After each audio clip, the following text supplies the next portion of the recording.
Hola y bienvenido a Learn Spanish en SpanishDict.com. Soy Perly Whitmire y soy tu profesora. Hoy aprenderás más del pretérito y unos verbos muy útiles de los viajes como vinieron por coche, dije un cuento fantástico y mucho más. ¡Vámonos!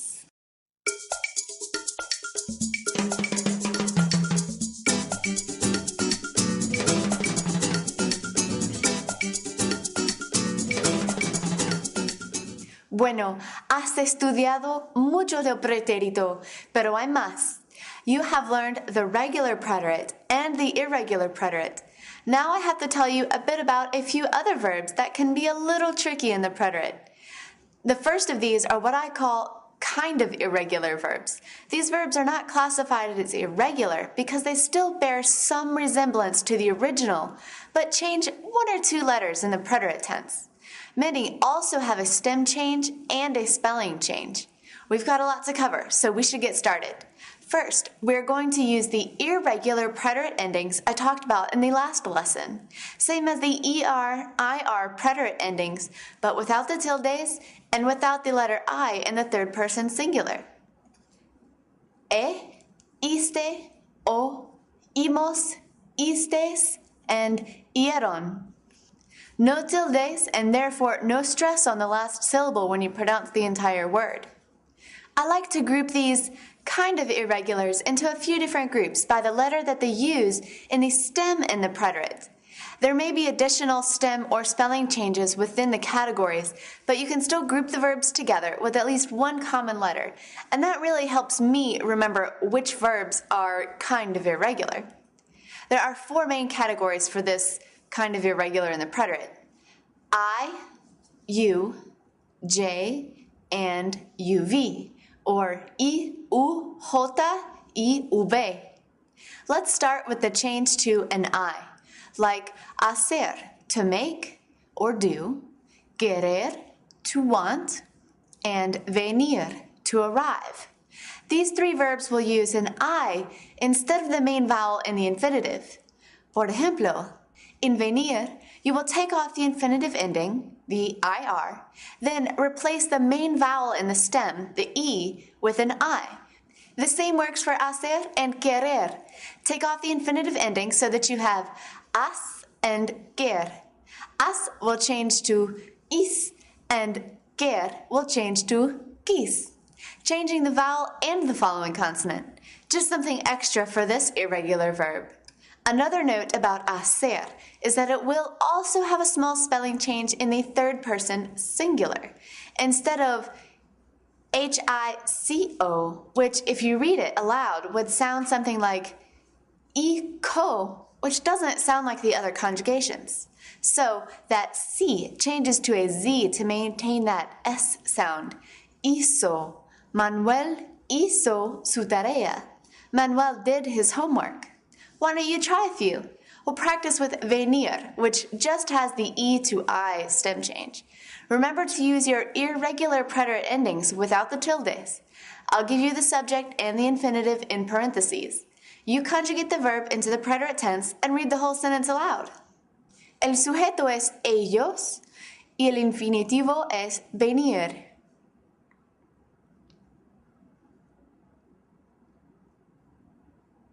Vinieron por coche. They arrived by car. El sujeto es yo y el infinitivo es venir.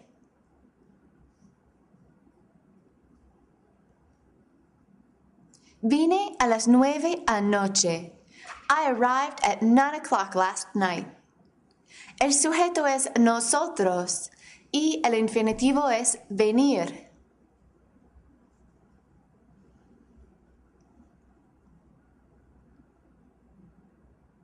Vinimos tarde a la fiesta.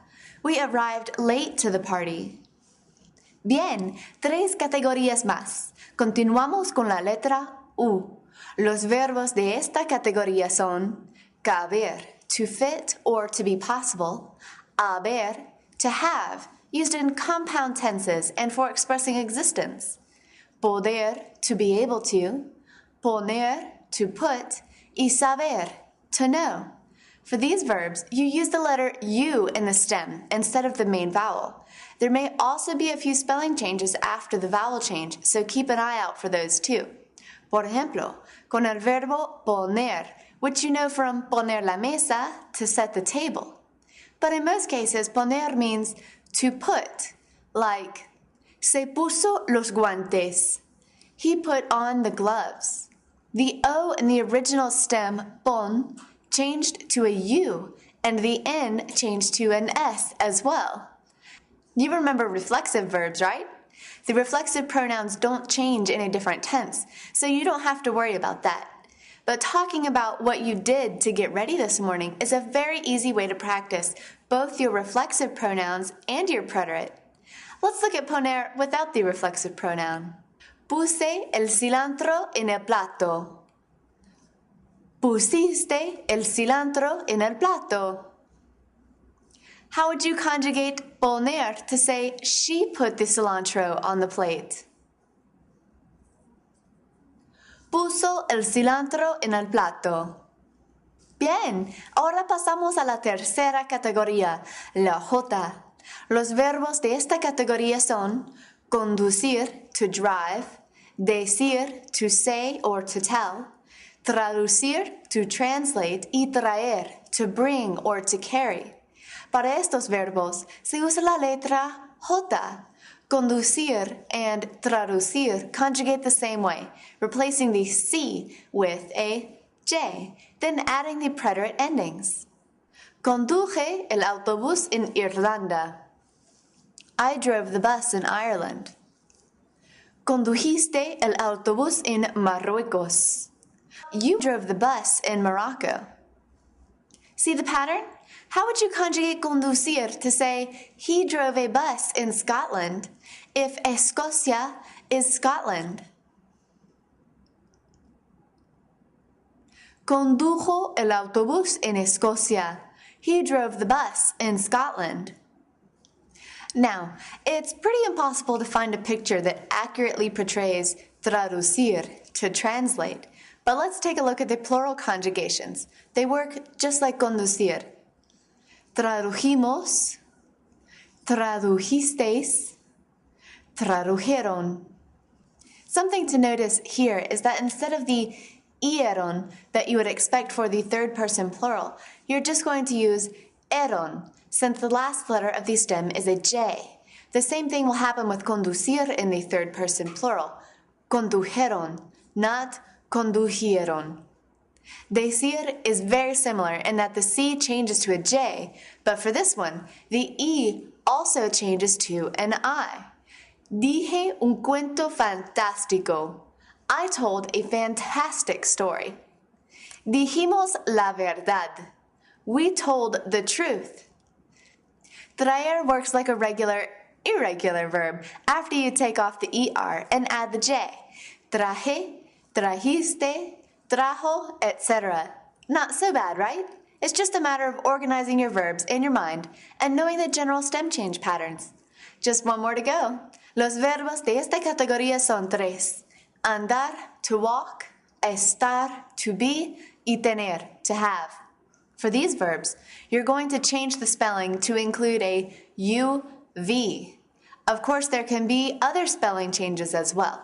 But let's look at andar. Take off the AR infinitive ending and you have AND.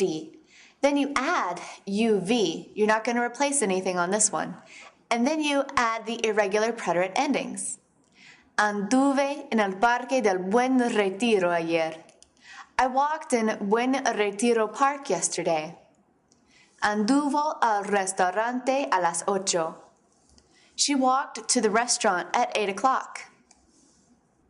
How about you walked in the park? How would you conjugate andar to say you walked? Anduviste en el parque. Perfecto. You conjugate estar the same way. Take off the AR, add UV, then the irregular preterite endings. Estuve, estuviste, estuvo, etc. Now, tener can be a little bit different. For tener, you not only remove the infinitive ending, but also the next two letters, E and N. So your preterite stem for tener is just the letter T. Then you add the UV and then the irregular preterite endings. Tuve, tuviste, tuvo, etc. Vale, es todo para los casi irregulares. There are, however, a few spelling and stem changers, but they are super easy compared to the stuff that we just went over. All the spelling changes are there simply to preserve the original pronunciation. And they use the endings you would expect them to use. AR verbs will use AR preterite endings, and ER and IR verbs will use ER and IR endings with the tildes, like jugar, to play, tocar, to touch, and cruzar, to cross. All of these verbs need to maintain their consonant sounds, the g, k, and s sounds.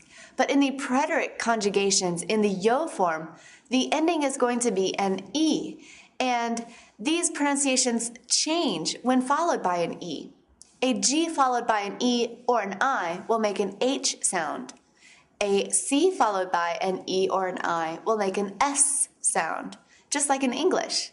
And in Spanish, whenever a Z is followed by an E or an I, it changes to a Z sound instead of its regular S sound. For example, if we conjugated jugar without adding anything, you would have J-U-G-E in the yo form.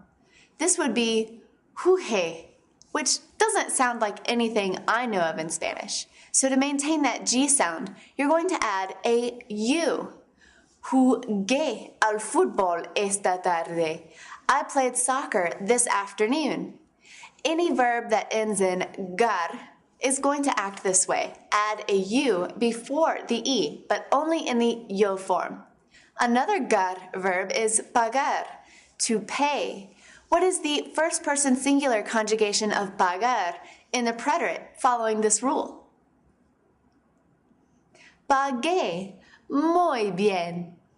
Now, for CAR verbs like tocar, you're going to change that C to a QU in the first person singular. Toqué el agua en la fuente. I touched the water in the fountain. Another CAR verb is buscar, to look for. What is the first person singular conjugation of buscar? Busqué. The last category of this spelling change is going to be ZAR verbs like cruzar. Crucé la calle para ir al museo. You're going to change that Z in the first person singular to a C to maintain that S sound. Another ZAR verb is memorizar. What is the first person singular conjugation of memorizar in el pretérito? Memoricé. Qué bien. Ahora, the last topic for the day, stem changers.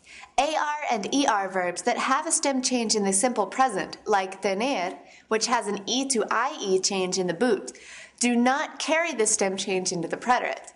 This isn't to mean that they don't have some other change in their preterite, but it's just good to know that you only have to remember one change for each verb. Just find the stem by taking off the infinitive endings, and then add your regular preterite endings. Stem changing IR verbs, however, E to IE, E to I, and O to U in the present tense keep that E or O of the infinitive in preterite conjugations, meaning they do not take a stem change, except for third person singular and plural, where they change E to I and O to U in the third person. Por ejemplo, sentir means to feel, and in the simple present has an E to IE stem change. In the preterite, you're just going to use the regular stem, SENT, for first and second person singular and plural. But in the third person singular and plural, you're going to have an E to I stem change. Sintió and sintieron.